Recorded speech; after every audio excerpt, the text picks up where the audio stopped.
Hoje nós vamos abordar o tema provas científicas da reencarnação.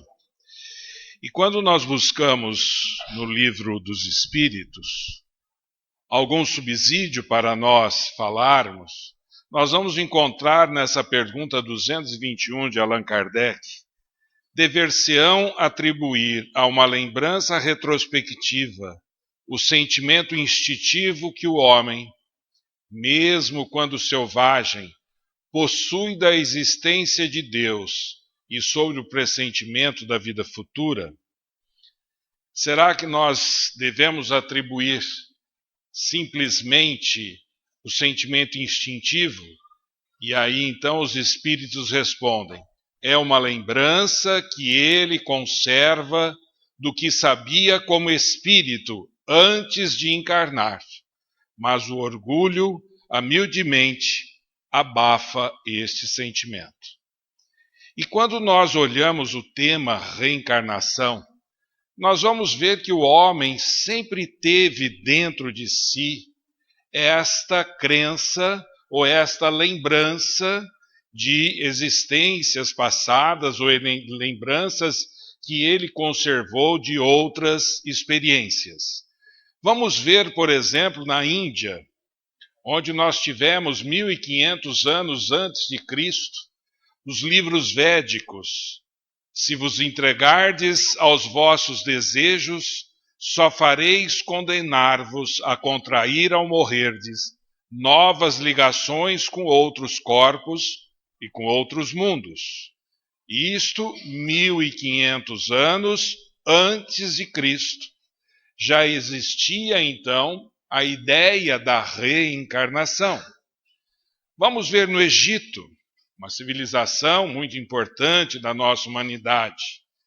As almas inferiores e más ficam presas à terra por múltiplos renascimentos.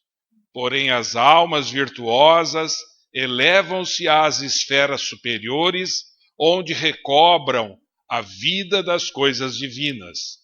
Então, mais uma vez, aqui mostrando que as almas inferiores, aquelas que estão em ritmo de aperfeiçoamento espiritual, têm múltiplos renascimentos. Vamos ver na Grécia, quando as almas voltam ao espaço, trazem como hediondas manchas todas as faltas da sua vida terrena no corpo etéreo, no perispírito. E para apagar essas manchas hediondas, cumpre que expiem e voltem à terra em novos renascimentos.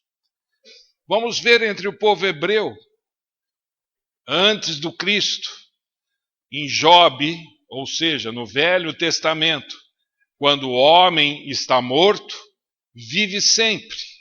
Acabando os dias da minha existência terrestre, esperarei, porquanto a ela voltarei de novo. A reencarnação, mais uma vez estampada. No cristianismo, nós vamos ver que o Cristo fala a Nicodemos: em verdade digo-te, ninguém pode ver o reino de Deus se não nascer de novo. No catolicismo, nós vamos ver que existia até o século VI também a crença, também a reencarnação dentro da própria igreja. Cremos numa série de indefinidas reencarnações da alma, de vida em vida, de mundo em mundo, cada uma das quais constitui um progresso em relação à vida precedente.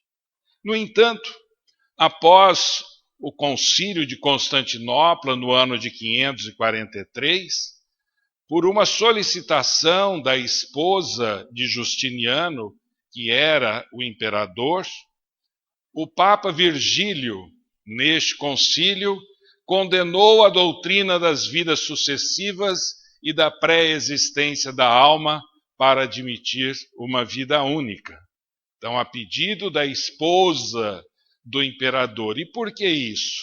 porque ela era uma pessoa escravocrata, impiedosa, e diante da lei das vidas sucessivas, da lei do karma, nós vamos ver que ela, no entendimento dela, por causa de suas crueldades, ela deveria retornar em outras existências como uma escrava. E ela não queria isso. Então ela pede para o Papa Virgílio acabar com a lei da reencarnação, e ele o fez de forma que ela ficasse tranquila e pudesse continuar as suas atrocidades. Nós vamos encontrar, então, que no próprio catolicismo, a lei da reencarnação, ela era uma verdade. O Espiritismo, em 1857, como tem um dos seus pilares, a lei da reencarnação. Nascer, morrer, renascer ainda e progredir sempre. Tal é a lei. E na própria doutrina espírita, nós vamos ver que Kardec coloca no livro Evangelho segundo o Espiritismo que nós só podemos compreender a justiça de Deus pela própria lei da reencarnação, pelo prisma das vidas sucessivas. Senão, nós não teríamos condições de entender a bondade e a justiça de Deus. Nós vamos encontrar, então, que a partir de 1857, com o lançamento do Livro dos Espíritos, muitas coisas começaram a mudar, até mesmo porque o século XIX foi um século de grandes mudanças. E nós vamos encontrar, em 1875, na cidade de Nova York, Helena Blavatsky, fazendo com que fosse criada, fosse fundada essa sociedade teosófica, que começou a atrair o interesse a partir de conceitos que eram estudados, que eram praticados no Oriente, sobre o karma e a reencarnação. Anos depois, nós já vamos ver um grupo de intelectuais, inicialmente na Inglaterra, em Londres, formando a Sociedade para Pesquisas Psíquicas, e depois se estendendo para os Estados Unidos, um braço desta ideia, com a Associação Americana de Pesquisas Psíquicas. Nesses dois locais, começou a se pensar na ligação, da explicação que a ciência poderia dar à reencarnação, este conceito que era presente na humanidade desde o seu início. Então nós vamos ver importantes intelectuais da época que se reuniam para estudar não somente a reencarnação, mas os fenômenos paranormais.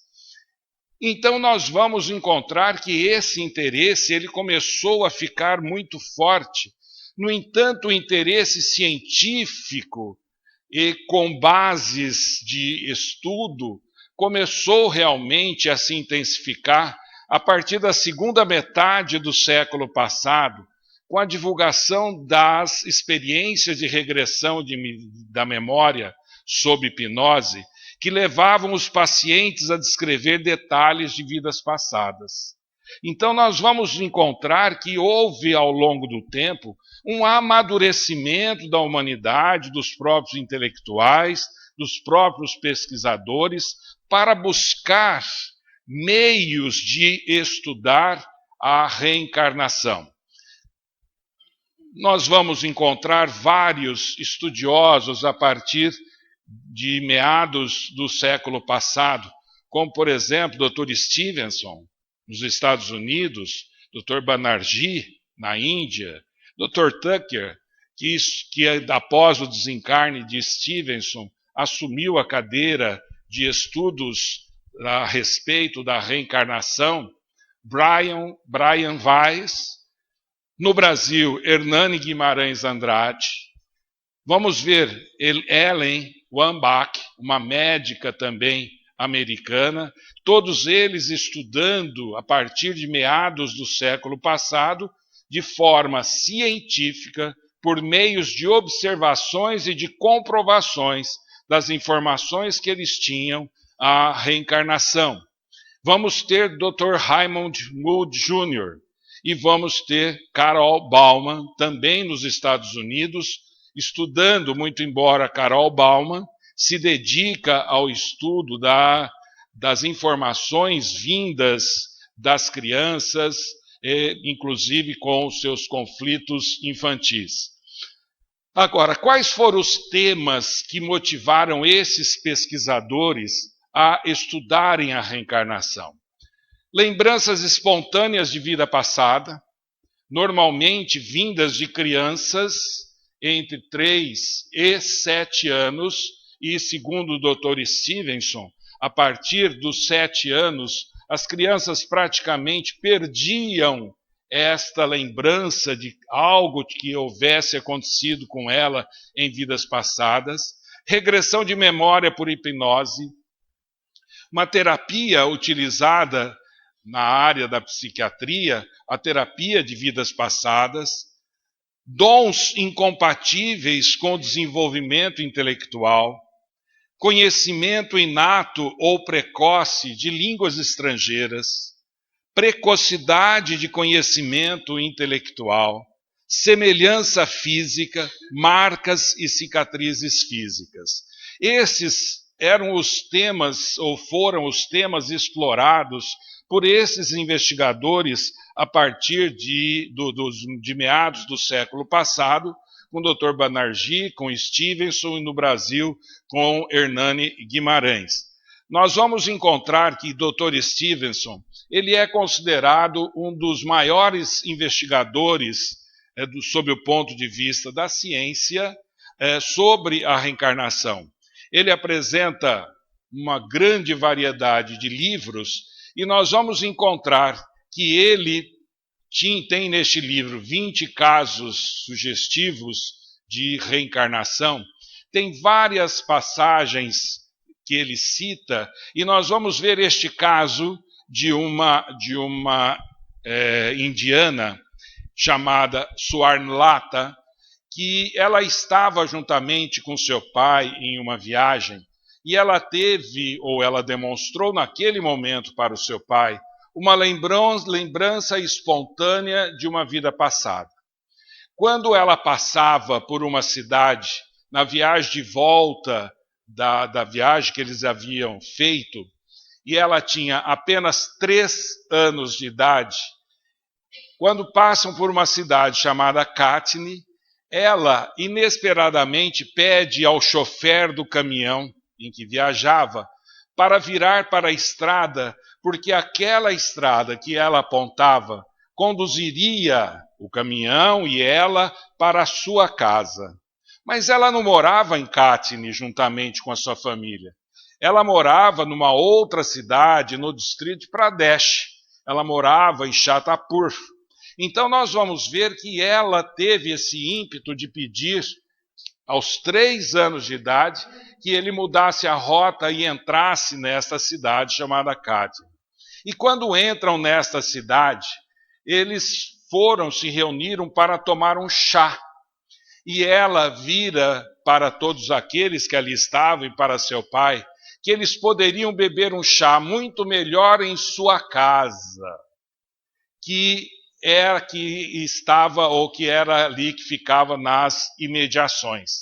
Nós vamos encontrar que esta citação começou a ter para o pai de Swarnlata, começou a ter uma série de dúvidas. Por que é que ela estava se comportando daquela maneira?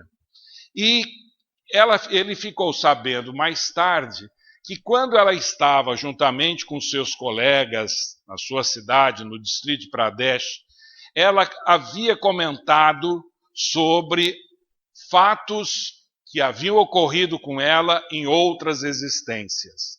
Em outras vezes, ela interpretava para a sua mãe danças e canções que ela não poderia saber, justamente porque eram danças e canções que não aconteciam na região onde eles moravam, mas aconteciam em regiões distantes onde ela nunca tivera contato na atual existência.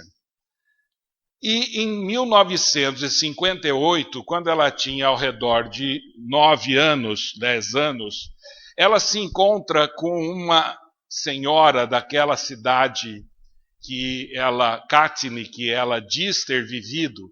Ela se encontrou com uma esposa de um professor, e ela identifica esta esposa do professor, dizendo que já havia conhecido essa senhora em outras existências. Inclusive, nasce na própria cidade de Katyn. Dr. Banerjee, que era um pesquisador da Índia, ele ficou sabendo dessa história e dos relatos que aconteciam a partir do pai de Swarnalata, e ele resolve visitar, então, aquela família em Chhatarpur e começou a investigar o caso. Nós vamos ver que ele teve uma entrevista com essa criança e ela deu para ele 9 informações a respeito de sua casa em outra existência na cidade de Katyn. Ele se dirige à cidade de Katyn e ele viu que as declarações feitas por aquela criança correspondiam estreitamente a tudo que ela falara a respeito da casa, da cidade, inclusive na existência de Bia, que era filha de uma família, Patak, que havia falecido naquela cidade em 1939 e que ela, Swarnalata, dizia ser a reencarnação de Bia. Nós vamos ver que tudo isso acabou sendo investigado de forma bastante detalhada, bastante criteriosa, como se faz em ciência da observação, até que começou a ter o interesse de se aproximar as duas famílias, para ver se realmente ela iria reconhecer a família que ela dizia ter pertencido alguns anos antes. Foram, de uma forma de surpresa, para a cidade onde ela morava, o viúvo, então, de Bia, o irmão mais velho e um dos filhos de Bia. E quando eles chegam perto dela, ao irmão, que ela não conhecera na atual existência, ela o chama pelo apelido. E aí nós vamos ver que tudo isso acabou trazendo algo que fomentava ainda mais as investigações a respeito dessas lembranças espontâneas de vida passada. Semanas depois, o pai, para realmente ver se aquela filha estava falando a verdade, pega a filha e vai até a cidade de Katyn. E ela, quando chega à cidade de Katyn, onde ela diz ter vivido e morrido, ela tratou tantos os parentes e os amigos pelo nome.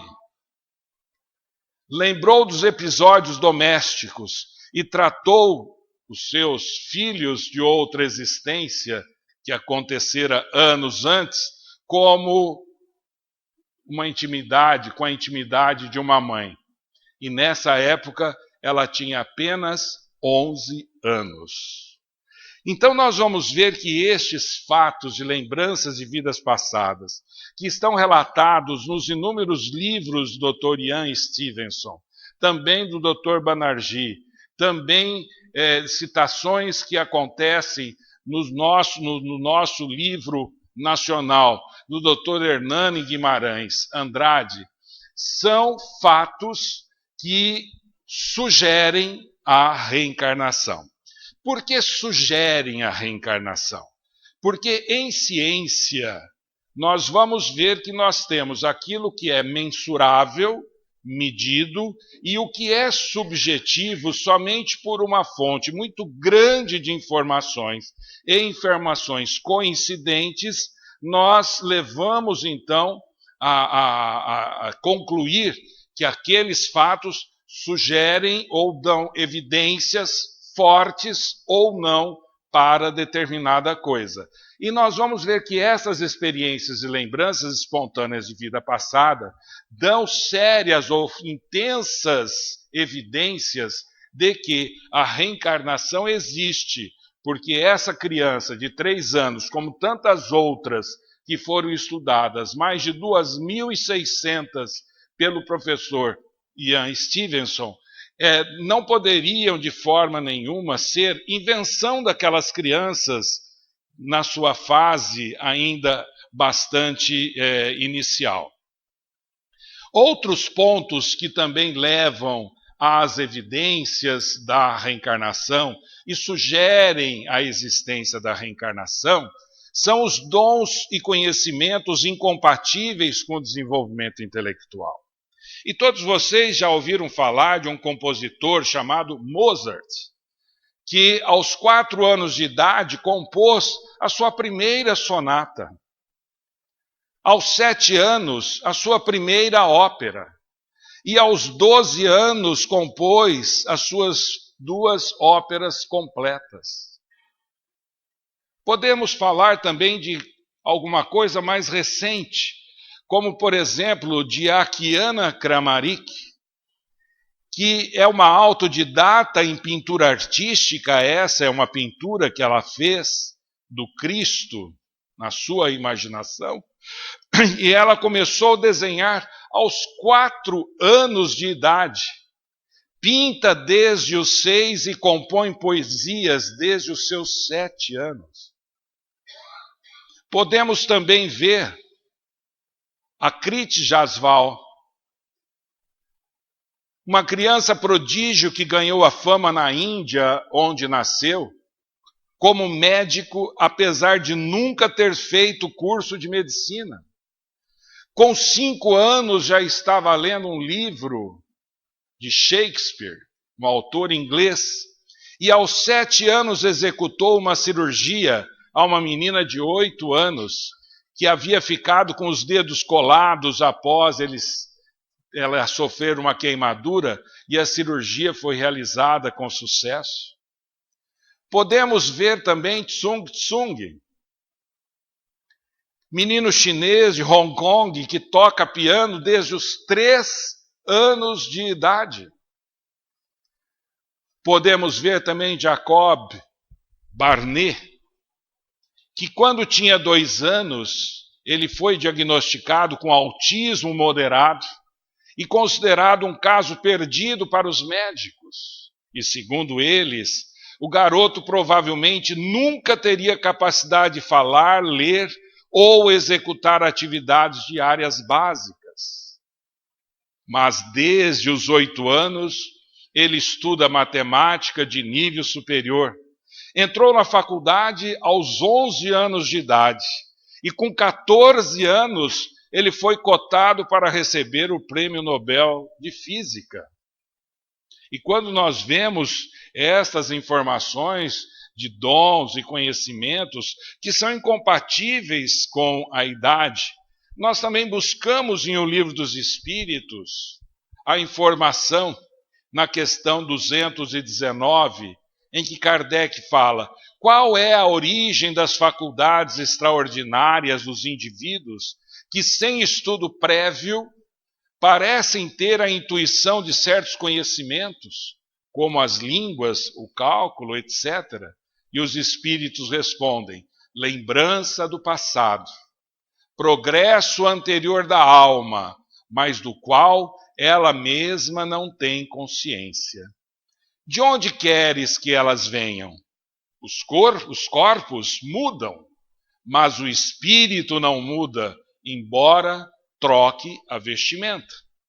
Então nós vamos encontrar, tanto nos estudos que são encetados por estes investigadores, e cada vez mais buscando informações, detalhando pesquisas, comprovando resultados, fazendo com que esses resultados se tornem evidências, nós vamos ver que cada vez mais eles se aproximam dos conceitos que a doutrina espírita nos oferece a respeito de reencarnação.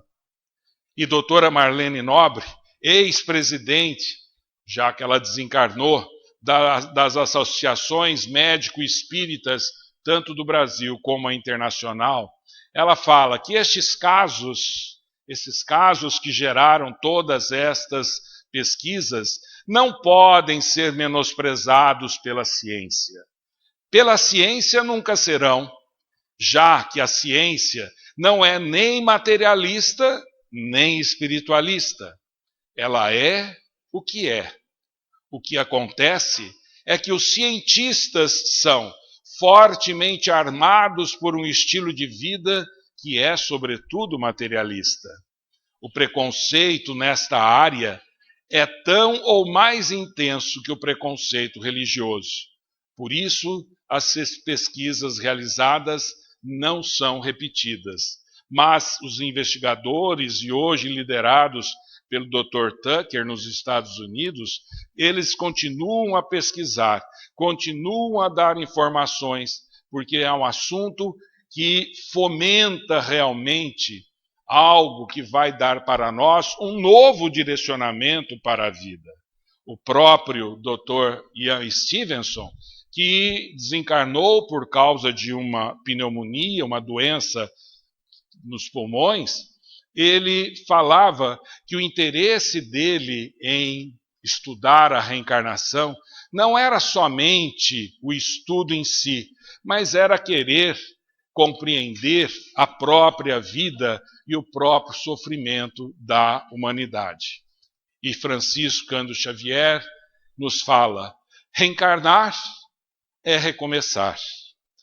É receber de Deus uma nova chance de reconstruir as cenas de existências passadas, nas quais, como roteiristas do filme de nossa vida, não soubemos escrever uma bela história. Que todos tenham muita paz.